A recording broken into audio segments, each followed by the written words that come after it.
Nutrition Director in Nevada School District, and Holly Green, who is founder and CEO of Joy Food Link. So I want to start by throwing a question out to anyone on the panel who wants to answer, which is this: how do you think that school food has most contributed to childhood obesity, and what is the major role that it can play in reversing it? Okay, great. Well, I think the first and most important thing to realize is that schools are not to blame for the obesity epidemic. I think the schools got caught up in a societal trend towards increasing access to cheap, inexpensive calorie-empty foods.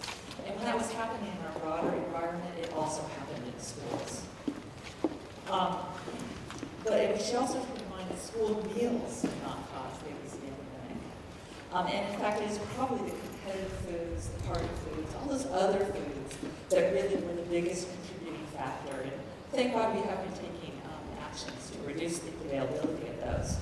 And I think another trend in the school was the demise of home economics, or any type of cooking, or regular, hands-on, practical cooking classes. So even though schools were not cause of the obesity epidemic, they are a big part of the solution. And why is that? Well, in part because children eat a lot of their meals, a lot of their calories there. It's also the best place to reach kids, right? All of us who do intervention work, we know in the schools, that's where you get almost all the kids in the community. And most importantly, schools are seen as role models, right? We try to role model optimal behavior in schools, not the whole range from bad to good. I think there's a myth out there that somehow you learn to eat healthy by being exposed to unhealthy foods and refuse them. There's nothing in the literature to suggest that's helpful. We don't have our kids exposed to tobacco and alcohol, a lot of tobacco and alcohol, so that they can learn to say no. But we keep our school children out of harm's way. And providing a healthy food environment is just as important as those other substances. I think what we need to do in reversing it is to really look across the school, everywhere food is offered, reduce the amount of food, and improve the quality of food. It's kind of a no-brainer. I think competitive foods and party foods and those sorts really need to be focused on, as well as whatever improvements we can make to the school meals. We also want consistent messages across school settings. I have worked with schools across the state, and they always tell me that it's hard to do it alone in your one area. The whole school needs to get on board so that we can really change the culture in the school and hope that it helps change the culture community-wide. Thanks. Thank you. Good morning. Glad to be here. Full disclosure, I've worked with both of these women in different capacities in the schools. And so a lot of things that Gail mentioned are certainly true and are occurring in the school food service programs. But I also want to give you something else to think about. I was talking to Dr. Silva just before she left. I said, I just want you to know that some of the things that you were talking about in terms of the connections to mild food insecurity, with, for example, the connection she made with the boys and the women, it's the very same thing with school food service directors. And we go through the same agonizing, if you will, decisions about the foods that we buy. And this has been over 30 years that we've been doing this. Why? Because food is food that's being sold by the large food manufacturers is cheap. So that's the food that I can afford. And that's the food that at the end of the day, or the end of the month, if the CFO is looking at a bottom line and saying, Miguel, did you meet the expenses and revenues for this month? So talk about stress for many food service directors. That's a huge one. And so how do we address it? What we've been doing in terms of taking highly processed foods, trying to take those out of the picture. And that's what we started doing in the morning. Highly processed foods, or high sugar, high fat, high salt, and then also addressing, what was I say? Starting. I lost my train of thought. Also addressing foods and beverages that were along the same way. So I lost my train of thought. I want to say the third part of that is that industry, the people that are actually selling us our food. Those have been some really close relationships that we've had over the last 30 years. And so when I came to California and I came out to Nevada, those were the three things that I started addressing at the onset. Is trying to eliminate highly processed foods as much as we could in our program, and then also eliminating the partners that I had traditionally been working with, and those were the big ag and so on and so forth. And what did we do to reverse that? We started replacing those partners with non-traditional partners. And by that, I mean like the two ladies that are up here, and like you folks that are out in the audience. So those are the people that I started collaborating with on a daily basis, and weekly basis, and monthly basis. And so that's what slowly started to change the dynamics in the program. It's not talking about So when I think about childhood obesity in a school setting, I like to think about the school ecosystem. You know, Gail mentioned this. And Miguel and I, you'll hear us talk about the 3 C's, the classroom, the cafeteria, and the community. And as a chef, I've actually spent time in New York with wellness in the schools, helping implement from-scratch cooking, and also working with Miguel on the California Healthy Kids Initiative. And I've seen 2 key areas where I feel like we have failed, not just in school food, but also as school communities. And I think that's around education and marketing. So what I mean by that is in New York, when we went from highly processed heat and serve pizzas to from scratch cooking, which was predominantly plant-based actually, except for roasted chicken Thursdays, which were pretty tasty. We didn't just change the food without education. And so often what I've seen happen in school food is that when we change the food, we're very proud of ourselves as adults, but actually we have to do so much more work to educate the children to remove the fear barrier of trying that new food if they're not seeing it in their normal environment. So how do we do that?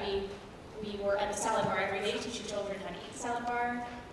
We were also talking to the parents and the teachers and educating them that school food had changed, because that's a huge communication barrier, actually letting everyone know that, hey, there are healthier foods at school now.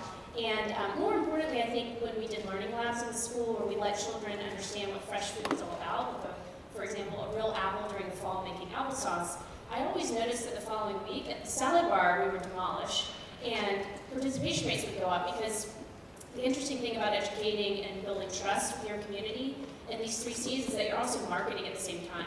So I feel like if we want to support acts like the Healthy Hungry Kids Act that was implemented in 2012, thanks to Michelle Obama, and now we have good nutrition standards for children that will require that they can eat a balanced meal, we have to market just as well as the marketing folks that market all the junk food outside of school. But we can do that because we're in the school, and between teachers, parents, and chefs and school food directors, we can build that trust with kids to say, hey, this is the new normal, and fresh food is really cool because when you get to interact with it, you'll see how it makes you feel better over time. So I think those are the areas that are most exciting for me that we can pivot. And today, Miguel and I will share with you a project that we literally just implemented this week called the Joyful 12 School Project, where we're trying to reach those 3 C's and see how we can help a whole entire community really think about how do we change the culture together and not try to put all the emphasis on the school food department. They cannot do it alone. Great, thank you all. That actually leads right into my next question, which is, so this week you implemented a collaborative effort between Nevada School District and Joy Foodly, the Joyful 12 program. And I want to ask how the idea for the collaboration came about, what its goals are, and what some of the challenges have been. Miguel's going to address, this was Miguel's idea, so I'm going to turn that over to him. And I just want to acknowledge that Miguel and I have many partners in this. Bailey's Kitchen is one of our core partners. We have the food bank, SF Marin Food Bank, Whole Foods, the American Humane Society, and obviously the whole school. So I want Miguel to talk about how he came up with this brilliant idea. Well, Holly mentioned it earlier. She's talking about the 3 C's and something, again, nothing's new that we use in the world. I actually stole that phrase from somebody else, and that was, because I read it in the books talking about connecting the classroom to the cafeteria and to the community. So I thought, that's exactly what we do every day. But as far as the food service director, trying to connect the classroom and the community was very difficult. So for the last 12 years, I've been working, as you heard me say, extensively with our community, trying to bring in new collaborative partners. So Joy Food 12. Chef Holly and I worked on other programs, but I thought this program was going to meet our need because we were able to extend our food service program outside of the cafeteria into the homes and teach families about the foods that we were serving in the schools program. As I said all along, we can provide healthy foods all day long, but that's not going to guarantee that the kids are going to eat them. So it was important that families understood what we were trying to do in the schools program. It put us front and center with these families, and also put us front and center with the teaching staff at the site and understanding their role in this program as well. So some of the challenges is just trying to get everybody on the same page. Can you imagine trying to get 200 families in one school all working on learning how to cook and making veggies the center of the plate? And it's not an easy task considering that you have to convince so many people. But we've done it. Every obstacle that was in our way, we found a solution. We worked around it. We found funding for it. And so this is just the first week, but we're getting so many positive stories back from our teachers, from our parents. And of course, I'm seeing it in the schools program because we're seeing kids excited about school lunch. And so, again, it's connecting those three C's. We can talk a little bit to the goals if you want. So the Joyful 12, our mission is really just to see if we can take an entire school community and improve the health, very high level, and really focusing on the community to do this with us. And there are 4 key parameters to this, but the reason why Miguel had this idea is that I spent last year building something called the Joyful 12. It's an online kitchen learning lab. And my idea was that as an educator, as everyone in this room is an educator, we have such passion around what we do, but we often feel frustrated when we can't get inside people's homes. How many people can we reach in a year? So the idea is that we're using a technology platform to reach those. But I'd like to share one example. So when I talk about the whole community embracing this idea of improving health, this week we had a mom, this is our first week of the pilot, we were teaching on Wednesdays with Bayleaf Kitchen, and a mom came up to me and said, this week my 3 children who don't really love trying new foods came home and they tried Brussels sprouts on Monday, and she's like, apparently it's cool at school now. And so I was like, okay. What I was thinking to myself though was that as a community support mechanism, she didn't feel like alone. She didn't feel like as a parent she was facing this alone at home, and that we were supporting her. So the 4 kind of key parameters are that we will have 3 touch points in the school. So the teachers are actually helping us to every Monday remind the children what is the vegetable of the week. They are doing some fun facts, and but also we're giving the teachers tips on how to teach kids to try new foods. We want to jump right into this, but actually we need to teach kids how to use all 5 senses, and we need to teach them vocabulary about all 5 tastes. So on Monday, when I was sampling the creamy Brussels sprout salad on the salad bar for Meatless Monday, I had kids giving me, feedback that was pretty good vocabulary. This is a little too spicy for me. I like the balance between So even early on, having the teachers instill this in them, if school is really a place to nourish our brains and our bodies, that's very helpful. The second part, obviously, is in-person cooking. We do this every Wednesday. Bayleaf Kitchen is actually teaching the children to be the leaders. So they're teaching the children, the 4th and 5th graders, to be the role models, and they're teaching them how to teach the younger kids. So when you have 25 kids show up and you've got 1 hour to teach them, believe me, those 4th and 5th graders were amazing this week, helping us teach the younger children. We want them to go home and say, Mom, I want to explore 2 more recipes in the Joyful 12 with Brussels sprouts, for example. And then I think the last piece is just, it's coming from the school food department, so we are sampling the entire school Brussels sprouts as part of the school food meal. And we're asking actually the community to try school food again, which is really important. Because if school food changes their program, we need to ask for the participation. And so if you'd like to learn more about the Joyful 12, I've got information over there, but mainly just think about if you're a parent in your own kitchen and you don't know how to cook something, there's a computer-based solution that your child can learn next to you for you fruits and vegetables in a year, and that's basically it in a nutshell. Yeah. Great, thanks. So Gail, I want to zoom out a little bit and think about, so obviously children are differentially impacted by the food environment. There is this link that Hillary talked about as well between socioeconomic status and health outcomes. And I'm wondering if you could explain that link a bit for us and also talk about the role that school food plays in that. Well, I think as Dr. Selk demonstrated very clearly this morning, lower income communities, lower income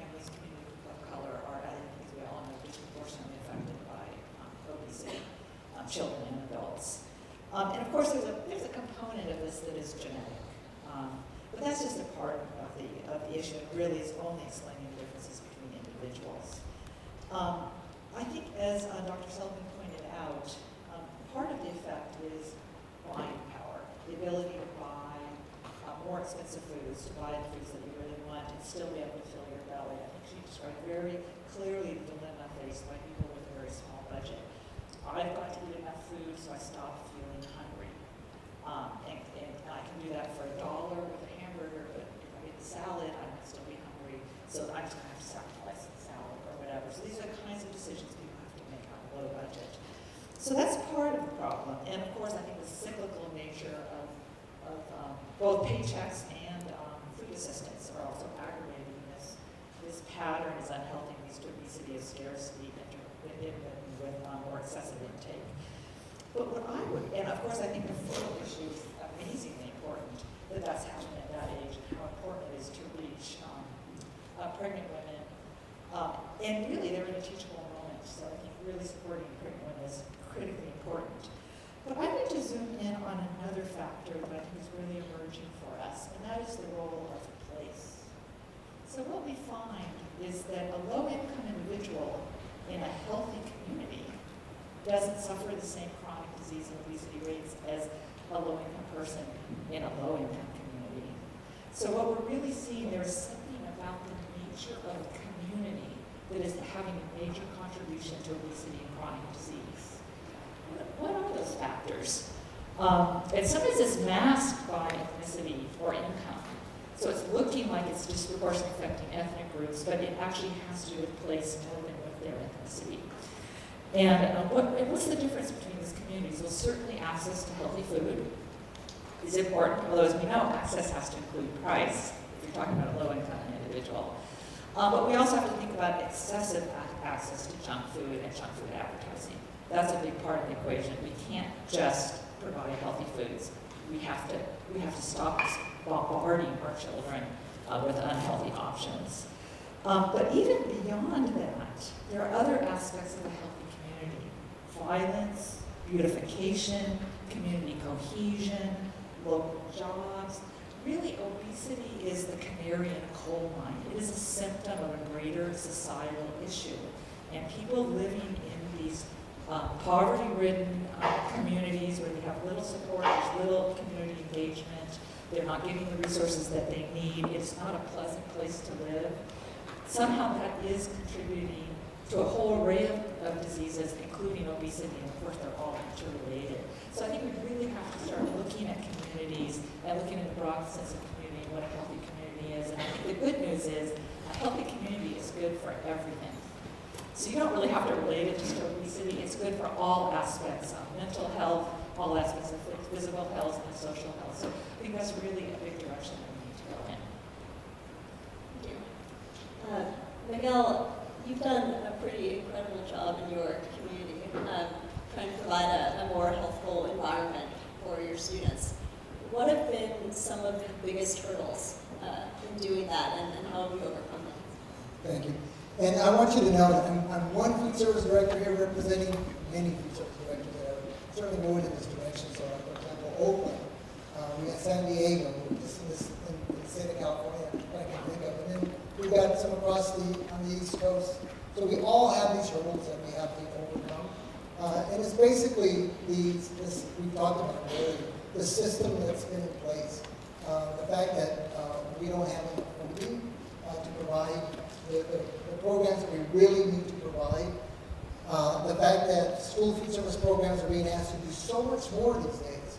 And yet, a school food service director's first and foremost sense of responsibility is operations. Okay, making sure that the food arrives on time, making sure that the food is being presented a certain way, overseeing labor and those kinds of things. So, and then on top of that, we're also having to educate and provide wellness. So. That's been a huge hurdle, but the fact that we have lots of food service directors all moving in this direction, all trying to solicit help from different collaborators, and then moving forward has really helped us. A couple other things I just want to say, which is out of our control, such as today, time. So we don't control time. I mean, if I had 5 more minutes to allow kids to eat breakfast, I could probably serve another 300 or 400 kids, but I don't. So what I do is we give recommendations in our school district, we made recommendations to serve breakfast, second chance breakfast in the morning. So we were serving around 200 kids for breakfast, and that number increased to 1,400 students. Just by changing that little dynamic, trying to get principals on board is key. It's difficult. We finally got on board. And then the other simple one is, with time, is recess before lunch. We've implemented that in our schools, and it's been beneficial for the kids eating in the school lunch program, really nourishing their bodies, not just taking the food, but actually consuming it. And then, in addition to that, kids going back into the classroom, ready to learn. Now, this isn't me seeing it. This is teachers telling me what they're seeing. And then at home, parents saying, what are you doing differently? My child isn't coming home starving. So we know that it's making an impact. But those are the little things that really have to matter. Thank you. Holly, one argument that's often launched against making school food healthier is that kids don't like it, and so they won't eat it. Has that been true in your experience? And if so, how have you worked around that? Yeah, I think that you're right. I think that we can't just change the food and expect children to eat it right away, because I think the two factors that we have to have are high touch with education, and then we need time. And so in that sense, I think that when we are able to have the entire community, I love what Gail said about healthy communities, we have an entire community reinforcing with children that this is the way we try foods. But let's remember, like with children, their developmental stages, they really want to just hold that food, they want to touch that food, they want to use all five senses and smell it, they want to develop memories. And then over time, what we can do is we can help them have empowerment skills like cooking, but also how to engage with food and use vocabulary to say when they don't like it, how would they like it differently. We can involve them in wellness committees to ask them about the food when we change it at schools. And then the time factor is that when I worked with kids in the Sylvia Center in New York, usually the second year we worked with them, they were much more adventurous eaters, because also we gave them time for their palates to change.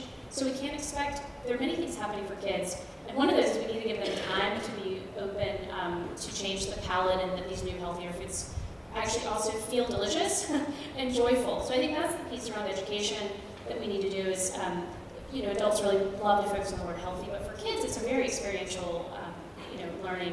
And then I think the last thing Gail always talks about with his children, and I'm sure for many of you that have children, you don't really like say to your kids, like, would you like to eat vegetables one day? I think from a marketing perspective, if we develop relationships with children, and we really truly believe that school can nourish children, we have to say, this is the new culture. This is our new culture. And I focus on vegetables, but I'm talking about a balanced diet, and this is the new culture. And, we all reinforce this, and we applaud you when you try it, and it's joyful. And so we sort of declare that this is the way it's going to be, in a joyful way. Great. My next question is for Gail. And Holly mentioned this briefly, that over the last few years there have been changes to federal nutrition standards that now require certain servings of fruits and vegetables and milk. But what does the research show about how much that is actually changing what kids are eating and health outcomes? So the meal regulations went into effect 2 years ago. I think they've been phasing in. This is the final year of phasing in. But I want to mention also at the same time, USDA got the authority to govern competitive foods, and now there are nationwide standards for competitive foods. So these really are two landmark regulations in regards to school foods, and they're both quite daring propositions. These are fairly strict standards. And so people are concerned. We get a lot of anecdotes about large amounts of food waste. The kids aren't eating the foods. So there is concern out there. There's especially concern about the whole grain requirement and the requirement that they actually take fruit and vegetable. They don't have the option. They have to take at least one serving. So food service directors, I think understandably, are really afraid. They just hate to see dollars stuffed into the garbage can. Totally understand that. But what does the research show? Well, there's only a couple of studies out there, but the two good quality studies that are out there have actually shown that these regulations have increased fruit intake and have reduced waste with regards to vegetables and entrees. So children are actually eating larger proportions of their vegetables and larger proportions of their entrees since these regulations come into effect. And there's been a couple of studies to show that.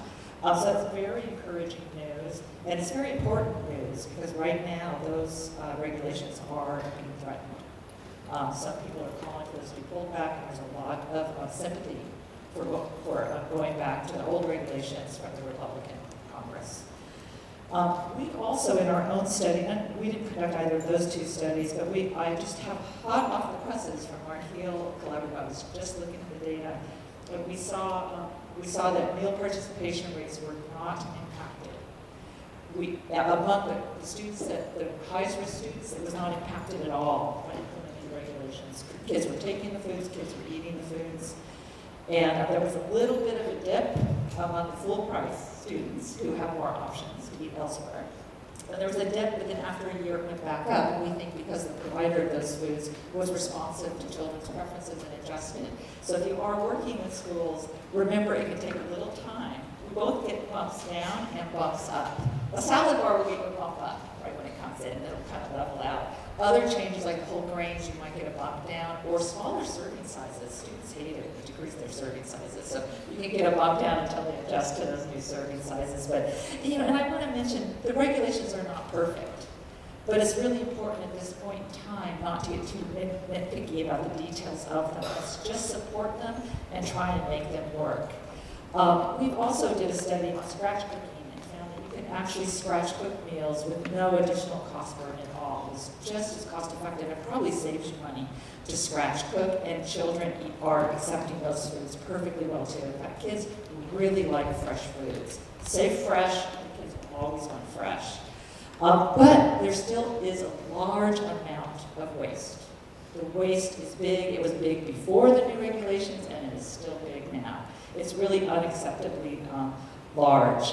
So we really do have to work at things like behavioral economics, some really innovative strategies for what really drives people to eat. It's not just simple education, it's marketing. There are people who study this that can really help. I think we really have to get that out in a broad way across food service, because food service directors are not experts in behavioral economics. So they need support. It's going to take community support to make these work. But let's give them a good try. It's a very big step to take. It's going to have some bumps along the road. Let's make it work.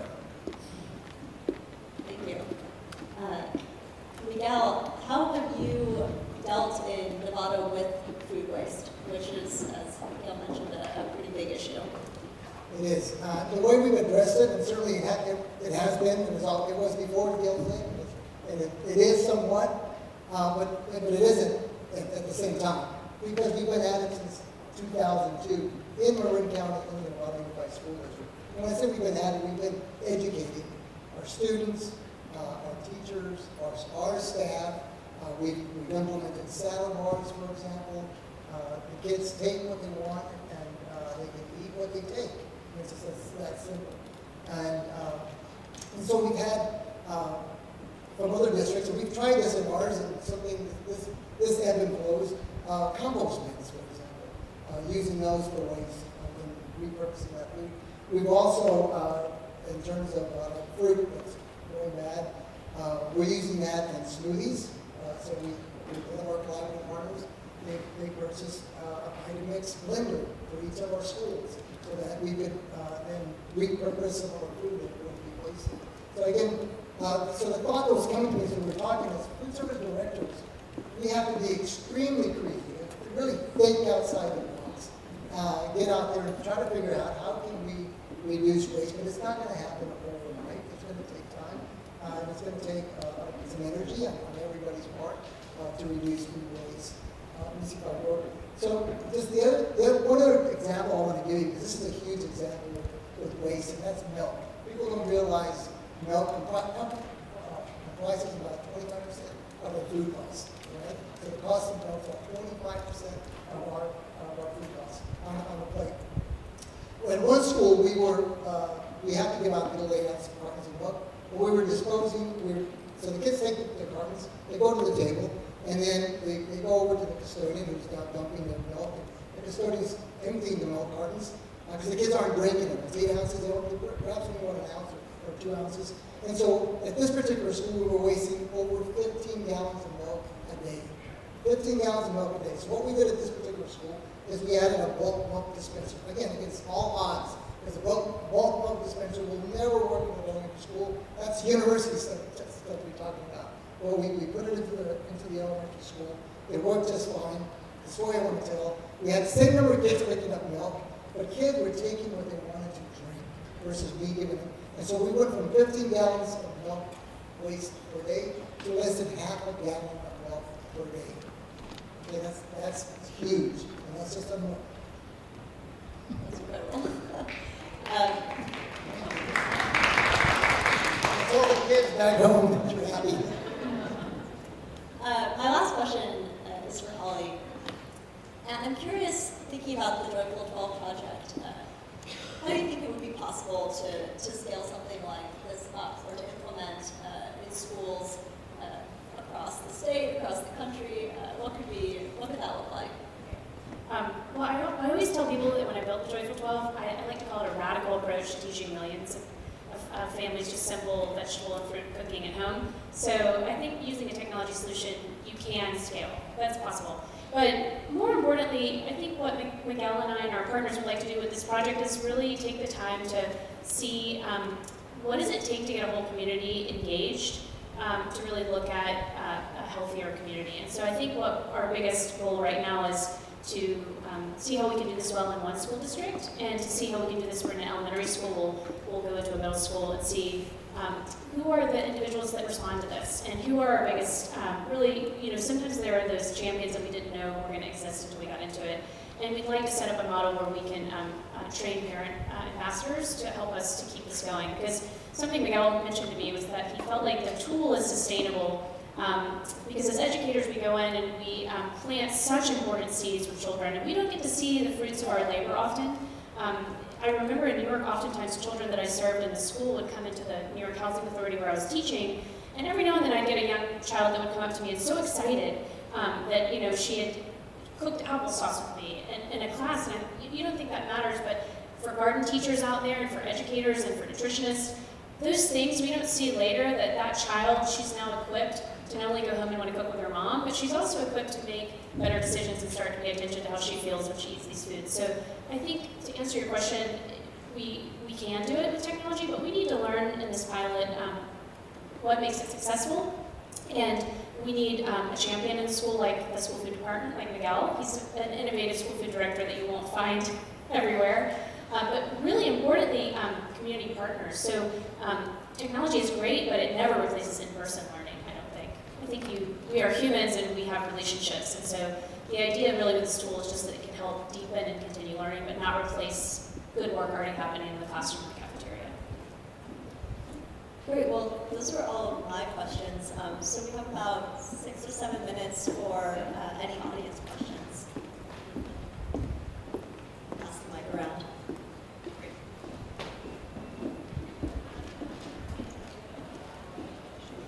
Thank you all very much. You're doing great work. We do nutrition education in the schools and with parents. And I think our biggest stumbling block here is getting participation from the teachers who say they're really, really busy, they don't have time, to the food service that they have to work with the food they get, to the parents that don't have time after school to come out to a nutrition class. So what would you recommend? How do you get people on board in these different levels? Yeah, I want to answer that question real quick because you just described what the new food service director of the future should look like, and the future's here now. It's not 10 years from now. You said that there's no one. I've been evolving. I've had 32 years working in this industry, so I haven't had a choice. I have to evolve and change with the times. And so what I see now is how do we train new food service directors? How do we use our universities to train the food service directors that are in our seats, and how do we make them see their work more than just operations? Because they really can change the culture of that community by just involving community partners. And it's not simple. It takes a lot of energy and a lot of effort. You got to have the school board behind you. You have to have your community behind you. And all these things that I'm telling you exist in a model, but we've worked really hard at it for the last 12 years. But I'm hoping that we can change that paradigm, and the food service directors of the future really are doing this kind of work. So when you go there, they're ready. They're ready to take you in terms of welcoming you into their system. Same with the school teachers. Just one real quick story. 5 years ago, I sent out a notice. There's 2 dietetic interns here that are doing a rotation in our school district. But 2 years ago, when I would send out a notice to principals that I had dietetic interns and could we come into the classroom, it was like, crickets, nothing. All right? And then I'd have to go knock on doors and try to say, these interns are going to do a great job for you. They're free and they can provide less for. So today, I tell you the fastest response time has been about 30 minutes from teachers and from principals. So when I send an email out, so something has changed. People are paying attention. Our teaching staff are paying attention. This program that we Joyful 12, the teachers are all engaged. Not only are they engaged, but they're also giving us ideas as to how we can improve the program. Again, I'm seeing a different dynamic. So the future looks positive.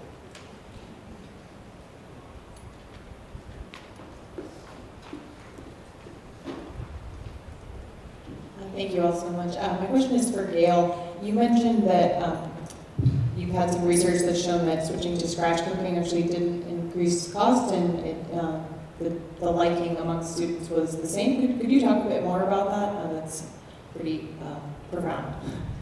Yes. And I want to tell everyone that it's actually a published article, so you can find it in the Journal of the Academy for Nutrition and Dietetics. I think it was in September last year. It's nice to have that published backup.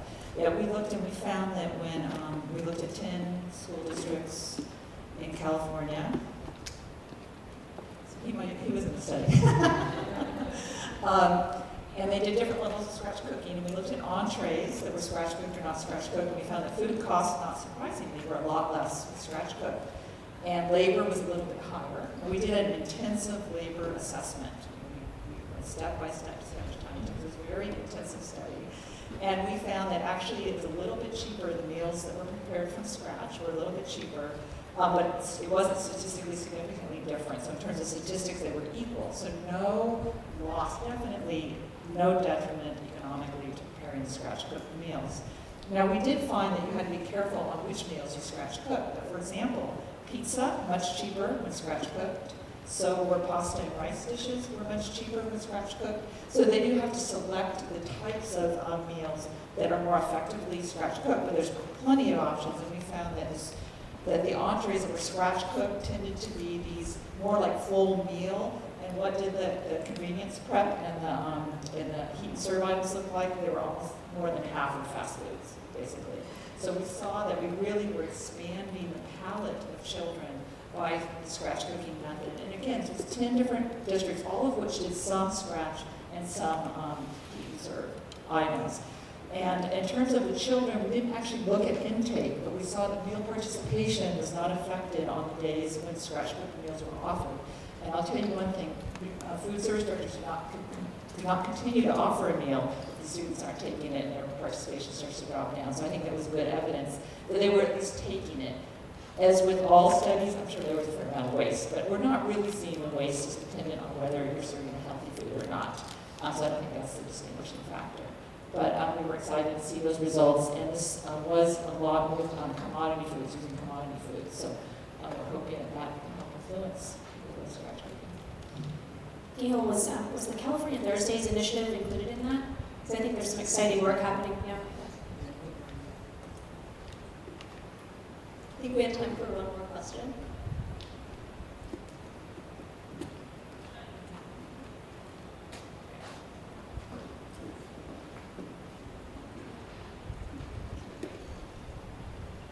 Hi, I work at a school-based health center in West Oakland, and the administration at that school, I would say, is quite faulty, to put it nicely. How do you all work with administrations, or have you faced administrations that seem not to care about this issue at all, really? Yes. So they're going to exist, and they've existed since the beginning of time. I think about when I was working as a school food service in Texas. I started in Texas, so which is one of the reasons that I left Texas, because I just got tired of going up to the administrators and saying, I can't believe you just signed a $3 million contract with Dr. Pepper, for example, without our knowledge. And so I moved to California. And I found the very same thing in California. I didn't find anything different. So then I thought, okay, if I'm going to work in this industry, I know I need to tighten my belt and just go in there and work with administrators. And by that I mean being collaborative partners. So meeting them where they're at. So what's important to them? Is it our bottom line or healthy food? Usually not. It's academic achievement. So how can we improve their program? What we're doing, how is it going to improve their program at their site? Because we got to meet them there. If we're not meeting them there, it's not going to happen. And so it's all about negotiating, having those negotiating skills. Those are the kinds of things you learn over time. But in the end, they really too don't come back and help you. And this is why, for example, the Joy Control program is so important to it, because we have a tool now. We have a tool that I can use in our schools. It's there. We've had cooking classes in the past, and there's a lot of excitement. And the number one question parents ask is, when are you coming back? Well, we're not. We're not coming back. We're not coming back because we don't have any more funding. We don't have a chef. It's just not going to happen. But now we have an answer. So I'm excited about this. But so to answer your questions, meet them halfway to address their needs because we're not all on the same page. We're trying to get there. Just one quick thing to add to that, and that is, in addition to academic achievement, sometimes that can be a hard sell to convince them, and it actually works, but publicity for the school. Principals do like their school to look good. So I remember when we showed pictures when we revamped the cafeteria might look like, we thought, oh, that would be my school? And then if you can help them get funding, it feels funding neutral to them, but their school's going to look better. Or, the school, over in the district over there, that's that school's a good reputation. Do something successful at a nearby school, then other schools want to jump. They don't want to be the only school that isn't getting this good PR. So if academic achievement doesn't work, try that public relations. Yeah, I just have one thing to add. I would say also mobilize the parents or the guardians in the community, because what I saw with Wellness in the Schools, they've been in New York for 10 years now, but I only got a chance to be with them around 2 years. But I remember moving out to California, and they were there was hype that school food was going to ask them to leave the schools. And I said to a friend, I said, watch and see the parents will rise up. They're going to demand. I mean, we are taxpayers. I think it's all of our responsibility that we demand that we can improve as a community health and nourishment of our children. So sometimes you'd be surprised when the community, the parents and guardians, they'll come in when you ask for their help to really sort of push things sometimes when they need to be pushed. Great. Well, thank you so much, Gail Miguel. This was really informative.